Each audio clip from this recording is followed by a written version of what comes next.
Small business war stories. Small businesses are the soul of America. And this is where they tell their stories. I am your host, Pablo Fuentes. Hey, lovers of small businesses and good stories in general. Welcome to episode 63 of Small Business War Stories. And this was during the Soul of America 2 tour when I was going through the Rocky Mountains. And I stopped in Durango, Colorado, and I sat down with Dan Aggeler, who is the founder of Zuberfizz. And they make natural, really high quality sodas in Durango, and they have been for a while. And he told me all about how they got started and what they're all about. So if you're all interested in small business challenges or in sodas, their ginger ale is really, really good. Do stick around for this episode. The episode is a part of the Soul of America 2 tour, and that is brought to you by FreshBooks. FreshBooks sponsor the tour. And FreshBooks, what they are, is a small business bookkeeping software company. And they help you if you need to send out invoices to your customers or take online payments, or maybe take deposits or get insights for what's going on with your business. You can do that with FreshBooks. They help you run the back end, the financial aspect of your business, so you can focus on making your business successful. Check out freshbooks.com and go to freshbooks.com/war stories and enter Small Business War Stories in the How Did You Hear About Us section. And that'll tell them that you learn about it here on this show. That would help us out. That'd be awesome. The show is also brought to you by Proven. Proven.com. That's a company I started, and it is a small business hiring tool. And we help small businesses, thousands of small businesses nationwide, hire and distribute their jobs to all the best job boards and help them organize their hiring. So check it out at proven.com. But we're also turning it into an information hub for small businesses where we want to help you as a small business operator or owner run your company more effectively and learn about all different types of things that are happening. That's what the point of this podcast is.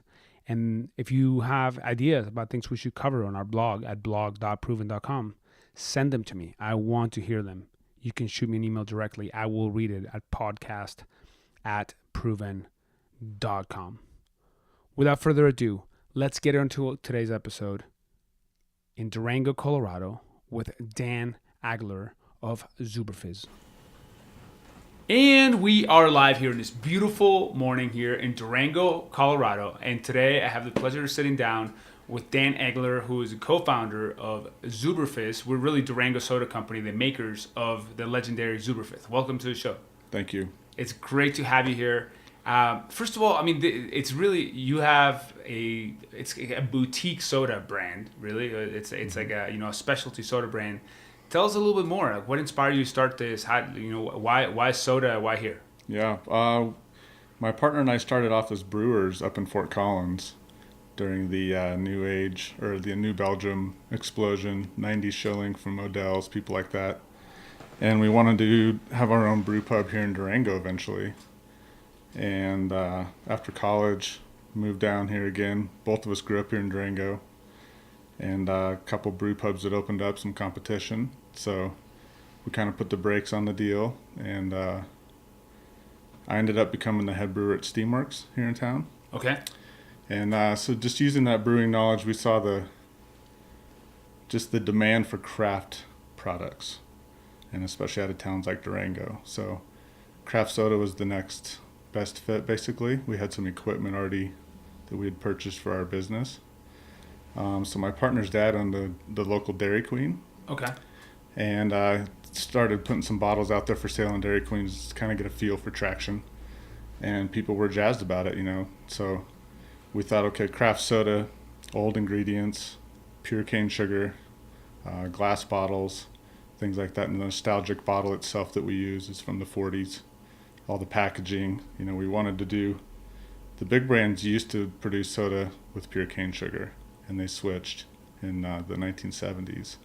And so we wanted to to high fructose corn syrup, right? Correct. Which is not. I mean, we'll talk a little bit more about the importance of that. But actually, since we're talking about it now, what's the importance of cane sugar versus corn syrup? Really, that's the biggest thing that separates us from our other competition. We can't compete directly with Coke and Pepsi on that level. They're all driven towards volume, and so high fructose corn syrup. With the corn explosion in the 70s, the government started subsidizing corn growers and whatnot, and high fructose corn syrup was a cheap alternative, plus locally grown source of sugar.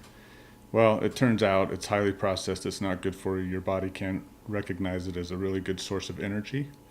So it ends up, what they're finding is it hurts your liver, is where it starts. But it also is a cause for obesity and diabetes. And your liver is kind of the brain of all your organs. And, they don't want to admit that because, it's hindsight. And really the bad rap that soda has gotten is because of the high fructose corn syrup and the volume, like the 32-ounce big gulp every day. Right. That's just not going to be good for you. So pure cane sugar, it tastes better, it's more expensive, but it's also traditional. And it's a healthy form of sugar. I mean, you need sugar, just like you need fats and proteins. Your brain needs sugar, your muscles need sugar. The problem where we've gone is the source of those sugars. High fructose corn syrup is in everything we buy now. And it's been bad for America, honestly. Okay, so you want to make a difference in terms of how long have you guys been around for? This is our 15th year. Okay, so this, the kind of backlash against high fructose corn syrup is less than 15 years ago. I want to say that's become more in the public consciousness in the last 5-10 years, maybe. We knew about it in the 90s, really. Yeah. And, it was part of the motivation of starting this company is the pure cane sugar aspect of it. It's been tough because it's politics. And you have big players that don't want stuff like this to hit the. Is it more expensive to use cane sugar? Way more expensive, multiple times. Really? Yes. Okay. And really, that's why Coke and Pepsi switched to high fructose corn syrup because it was much cheaper. They went to much cheaper packaging, plastic. Now, I grew up in Chile, and I think in Latin America they still use. Sometimes they use cane sugar, right? Correct. Yeah, like when you buy a Coca-Cola that's made in Mexico. Yeah. It's a glass bottle with the twist on it. It's a beautiful product, and it's made with pure cane sugar. And that's what the traditional Coca-Cola recipe was. Uh-huh. Okay. And what is there a reason why they change only in the U.S., or is there? I think it's just because of the high fructose corn syrup and the volume demand that they had. Right. It was getting too expensive for them to use pure cane sugar. And the corn supply here is plentiful. And the corn supply was plentiful, so you can't really blame them. The source of what happened. Yeah. It's more the outcome. Makes sense. So how do you come up with the soda flavor? Like what was your first flavor ever for Zuberfizz? The first two that were introduced were root beer and vanilla cream. Okay. And those are more traditional. Exactly. Traditional flavors, people know about them. As over the years, we would try to do a new flavor every year or so. So now we have 9 flavors. We have a couple that we've retired. So as we went on, we started what are the vintage ones that if you find they're retired and they're collectible? The 0 calorie. Oh, the 0 calorie. We did 2 0-calorie sodas, and we had them out for a couple of years, and they just didn't sell. Yeah. Honestly, so when we ran out of the packaging, we basically discontinued them. Got it. And what's your most popular seller today? Root beer's still our number 1 seller. Okay. Most people like root beer, and we like to think we have the best one. But ginger ale does really well. Vanilla cream still does really well. We have a new one, strawberry rhubarb, that's coming in real strong too. Strawberry rhubarb. Don't they make a pie that's like that? Yeah, exactly. Okay. Yeah, good dessert. One of my favorite desserts. Is that where it came from? The idea? It is eating strawberry rhubarb pie, and also we have wild strawberry and rhubarb that grows around here in these wilderness areas. Sure. So we thought we could tie it locally also.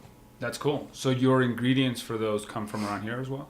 Yeah, and they're all natural, no food coloring, pure cane sugar. So. Okay. Yep. Cool. So once you decide, like, let's take the strawberry rhubarb, which is a really, unique flavor. Mm-hmm. What's the process of saying I want to make a soda that tastes like that, to actually, making that soda? Like, how do you distill, I guess, the ingredients into that flavor? What's that for somebody who doesn't know anything about soda? Honestly, the strawberry rhubarb, we probably worked on that recipe for about 11 months Okay. from when we thought about it to when we actually put it in a bottle.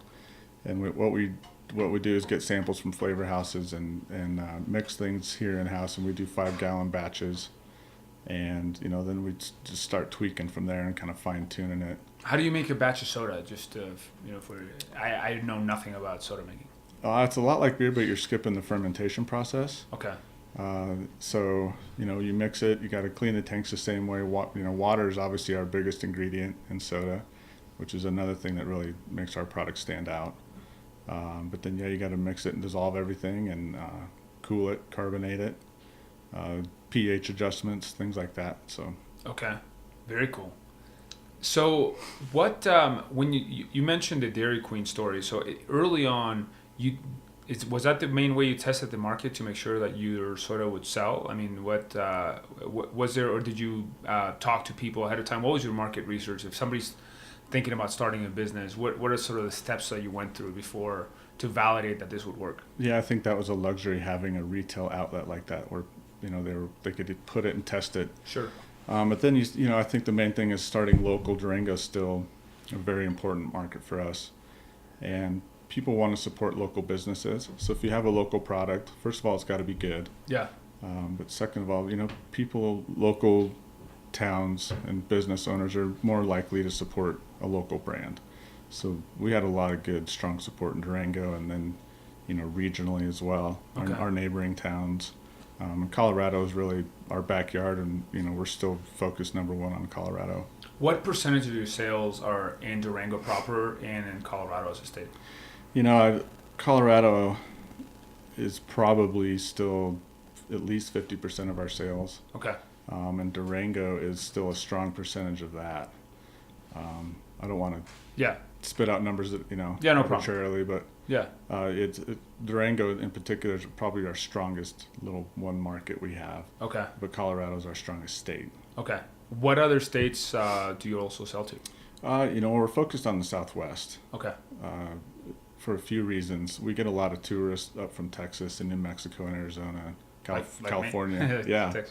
And they come here and they try the product at a restaurant or see it in the grocery store, and then they go back home, and we're having success breaking into places like Texas because they do have good brand recognition. When they go home, they see it on the shelf, and it reminds them of being on vacation, so they grab a Durango Soda Company, and it's working well.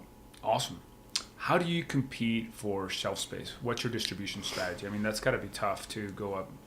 Obviously the behemoths of the industry have a lot of clout. Oh, that's probably the biggest obstacle against Coke and Pepsi in particular. The big grocery chains, they actually pay them for their shelf space. And you see those huge mass amounts of shelf space they have.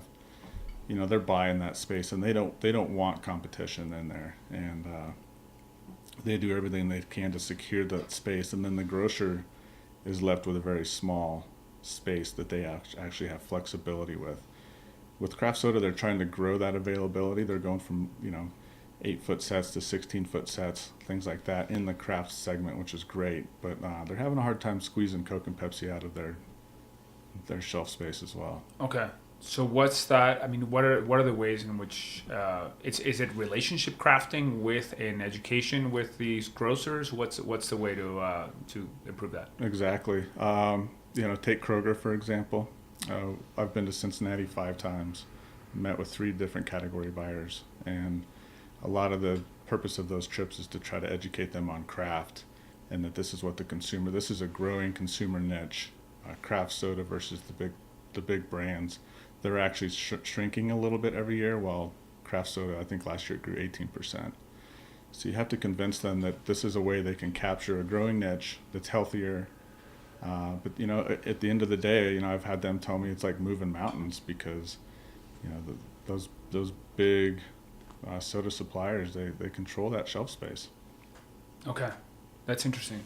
But here in Durango, you have an easier time because the recognition of the name and all that. We do. Okay. Yeah, we do have some flexibility with local managers that, they'll squeeze us in on a little display set or an end cap, or, give us a little more set on the shelf than we're normally allocated. This may be a dumb question. Can you buy soda over the mail? Yeah, we sell it on our website. You do? Yeah. Okay. You can mix a 15 pack and we ship it to your door Okay. for $36, and it doesn't matter where you live. So it's a pretty good deal. That is awesome. Yeah. That's awesome. So people can go directly to your website and do this. Yes. Cool. Do you use social media as a way to get your brand out there beyond Colorado and Southwest? We do. We use Facebook and Instagram are the two main focuses. And it's great. It's fun stuff. I'm not a big Facebook guy myself on a personal level. But it's fun with the business to see people, interact and post cool pictures, and it's been engaging. What's your strategy there? Like, what are they? Obviously, you guys have a great, authentic message, and you're a community business. What are the things that you guys post? How do you decide how often you post and things like that? That's a good question. It's random. We do try to talk about our processes and our water and our sugar and different things we try to do like that, but we just try to have fun with it and keep things fresh, and always as we introduce products, use social media as a platform for that. Okay. We just came out with one-way recyclable kegs, so we're pushing it on our social media side. What is a one-way recyclable keg? It's a keg.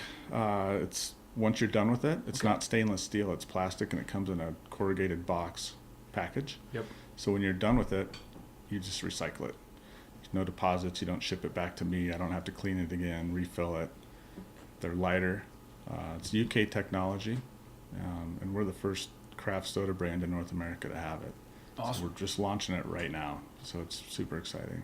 So you talked about being a craft soda brand in North America. Do you see other craft soda makers in the U.S. as allies or competitors, or both? More allies, interestingly. One thing we saw, we kind of feel like we're 10, 15 years behind the craft beer wave. And one thing we saw early in the craft beer segment is as some big risers came, they took a big chunk of the pie away from Miller, Budweiser, people like that. And the synergy of it helped the whole cause. So, I think we're early in that wave still, and we welcome a little bit more awareness about craft soda in general right now. Okay. Perhaps down the road there becomes a saturation point, and we're struggling because there is so much competition. We don't know. What is the market share today of craft soda as a percentage of the soda market? I couldn't tell you. Okay. Yeah. But is it single digits? It's still really small, and that's the thing. Coke and Pepsi has such a huge pie. Yeah. That we see it as if we can just take a sliver of that pie. Yeah. And grow that with other competitors or allies, however you want to look at it. We can make a difference. Cool. Let's talk a little bit about so moving to Durango, a theme that I've encountered around the country as I've been driving around is people going back to the places where they're from, right? And then starting businesses and building community in the places where they're from. You grew up here, right? You moved here when you were 2 years old, right? Correct. So you don't exactly remember that. Right, yeah. And then you went to college in Fort Collins, and then you came back. Correct. How was that important to you, and how is it important to you to be a part of the Durango community, and what did you guys, how do you see that? I think that's very important for both of us, and that's why we're in Durango, because it probably wouldn't have been the ideal place to do what we're doing, but we wanted to raise our kids here. It's funny, a lot of people from Durango, almost everybody moves for a while, like during college or their 20s or 30s, but almost all of our friends have come back, and so it's just that kind of town. I think it's like you don't know what you have till it's gone thing. Sure. And you move away, and you realize what a special place this is, what a special state Colorado is, but also Durango in particular. What do you love about Durango and about Colorado? Durango in particular is, I'm a big skier and mountain biker. The terrain is perfect. We have the biggest peaks in the state real close, but also an hour away, you're in the desert. You're in Utah all of a sudden. So it's really diverse. We have true 4 seasons here, so I think the climate's great. Awesome. And what has been your involvement with other businesses in the community, and how do you support each other in running a business here? We support everything we possibly can. We get pounded with donations, and that's one of the things we've done over the years as our marketing budget, if you will, is to donate to nonprofits, people that are raising money for different things all across the community and across the region, really. So we rarely say no to anybody. Okay. So if you are in the Durango area and you would like some soda, hit up Dan. Yeah, He'll exactly. hook I'm easy. you up. That's awesome. That's awesome. Can you tell me about a time when things went really wrong, like really sideways, and how did you deal with it? I think our biggest obstacle was a distributor out of Florida. Uh, they were just too good to be true. And, it's one of the things, it was early on in the company, and we were really hungry for growth. And we had a guy approach us, and, he had connections with schools and hospitals, and he had all these retail outlets that were looking for a pure cane sugar soda. And we had this flavor called key lime soda. We still do. He thought that was a great fit down in Florida, and he promised us the moon. And we got online and did some research on him, and I think the biggest mistake we made is we never actually flew down there and visited with him. I still believe in doing business with people, face to face and getting to know them. That's why I do the traveling in person. I don't do these on Skype. Yeah, exactly. And you got to build relationships. And we didn't do that because honestly, it was an expensive trip. We just decided against it. And well, this guy started ordering pallet after pallet after pallet, and then folded and left us with the bill. Filed bankruptcy and kind of pulled the rug out from underneath us. So we went from super high to super low. So he basically just ran away with the soda. Yeah, and I'm not. People said they saw it around there for 79 cents a bottle and stuff. I don't know if he just liquidated it or what he did, but he ended up screwing a lot of suppliers like us. So that's a bummer. So from that you learned to do. I mean, how did you do things differently after that with your suppliers? More due diligence. And just looking into people's background and making sure we're not their first product, and this is just a new idea for them. And we make people pay up front now before once they start establishing a relationship, we'll give them net 30. Okay. Things like that. Okay, cool. So net 30 meaning that you give them 30 days to pay. Correct. Right? Okay. But initially now it's like in God we trust, everybody else bring cash. Yes. Got it. Sounds good. What's for somebody who's thinking about starting a business? What's been the number one lesson or piece of advice that you would give to people? I mean, it's it's an uphill battle no matter how you look at it. Yeah, you got to be ready to, you just basically live it. You dream it. You lay in bed at night. You're home working in your head. It's great. So you got to like what you're doing. Yeah. So, don't jump into business on something that, you're always going to struggle with. Yeah, you got to love it, right? You got to love it. And how did you first finance? How did you, once you knew you came back here, you looked at the beer idea, you said, maybe not, there's not enough market, and then you said, we're going to do soda. You validated it with Dairy Queen, and then how did you finance it first? I mean, you have an awesome facility here, a production line. I assume this has grown over the last 15 years. Correct. From what it was. Yeah, it's been steps, many, many steps. But to go back to the beginning, my partner and I, there was a brewery up in Ouray called Ouray Brewing Company. It went out of business. I think this is 97. So we went up and bought all of his brewing equipment for like 10 grand. And he had all kinds of mix match stuff. It was a great find to help us kind of get off the ground. Durango Brewing Company was selling some old tanks at one point, so we got 4 of those. And then my partner sold his house and brought the proceeds to the table. I brought some money to the table, and it was just. And then over the years, it's been a different thing. Different loans and short-term loans and family loans and whatever we can do to keep our cash going. Just scrap it out. Yeah, that's a common theme for a lot of small businesses, right? You have the idea of basically you have to figure out, be resourceful, and then also cash management. How do you handle? We talked about net 30 a little bit about how people pay you. How do you handle working capital? Because I see a lot of boxes here. Every single bottle here is cash on the shelf. Right. How do you handle working capital and inventory? The biggest challenge, and I remember hearing that in business school. Cash flow is king, and it's true. You can't help it but have little spurts in growth. When we pick up a chain in Texas that has 100 stores, it's a big growth for us cash wise, because you have to supply that supplier with the product, and they're not going to pay you for net 30, and a lot of times they need a backup order to refill the shelf before you get your first check in. So sometimes you have 2-3 shipments out there cash wise. This is a big investment. It's a big investment for us, and it takes a little while for that to recoup, and then you start running promotions and your margins are lean, and shipping costs go up, and it's constant battle to kind of stay in that range. Has that ever backfired on you? Have you ever found yourself in a cash position where the business is quote unquote doing well, but your cash is struggling? All the time. All the time. Yep. Okay. So what have you learned about how to do better with that? It's just, to really stockpile. One thing that we've really done is lean things up as much as possible. And you got to really go into, we have a seasonal business with winter dipping down, which is one of the reasons we're trying to grow down south, so we can level out our sales. Okay. For cash reasons. So, we get hit really hard in the spring and summer for cash, for demand, and then in the winter, our cash flow isn't as good, so we got to make sure we have a cushion going into winter, basically. Okay. So one of the ideas is then going into markets where maybe people drink more soda in the winter. Yes. Because it's hotter.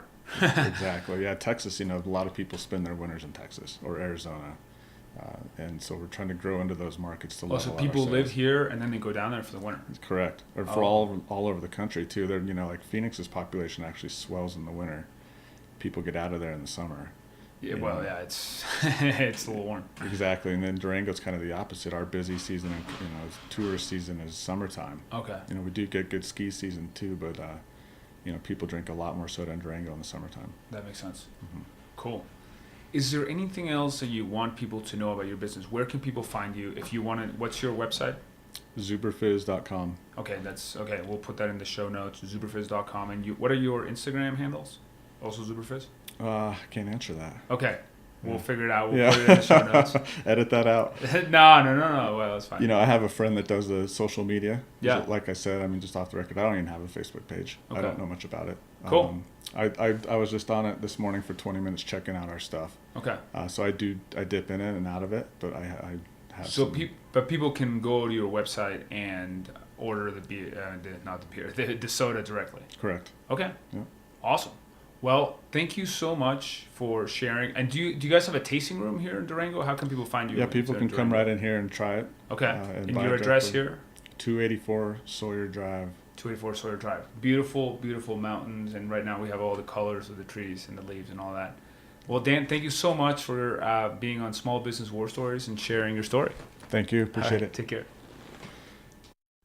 Thank you for listening to Small Business War Stories. If you enjoy the show, share it with a friend, or you can subscribe on iTunes, Stitcher, or on our blog at blog.proven.com. If you have an idea for us, we'd love to hear it. Please email us at podcast@proven.com. See you next time.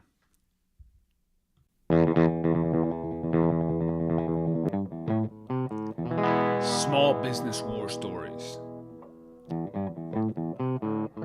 Small businesses are the soul of America. And this is where they tell their stories.